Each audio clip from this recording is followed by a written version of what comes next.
माझ्या मुलाला पास्ता एवढा आवडतो की तो आज ऐकायलाच तयार नाही. म्हटला की आत्ताच्या आत्ता मला बनवून दे. मग काय आले किचनमध्ये, कढईमध्ये 2 चमचे तूप घातलं, त्याचबरोबर कांदा, शिमला मिरची, टोमॅटो म्हणजे छान बारीक चिरून घेतला होता, तो परतून घेतला. थोडंसंच मीठ घातलंय, कारण हे जे पिझ्झा सॉस आणि केचप टाकले ना आपण, त्याच्यामध्ये पण मीठ असतं म्हणून.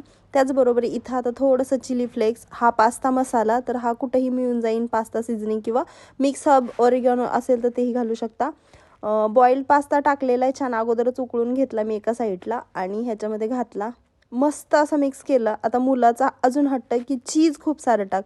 पहिल्यांदा तर मी अशा प्रकारे चीज काय केलं, क्यूबमध्ये कट करून टाकलं आणि पाणी ओतलं. तो म्हटला नाही मम्मी अजून पाहिजे. तो तिथंच थांबून हा पास्ता बनवून घेत होता. तुम्ही पाहिलंच असेल बघा, चीज पण खातोय तो. मस्त असं भरभरून चीज घातलं आणि हा एकदम टेस्टी यमी एकदम झटकेपट पास्ता तयार. तर कसा वाटला कमेंट करून सांगा. आवडला असेल तर लाईक, शेअर आणि हां सबस्क्राईब करायला काय विसरू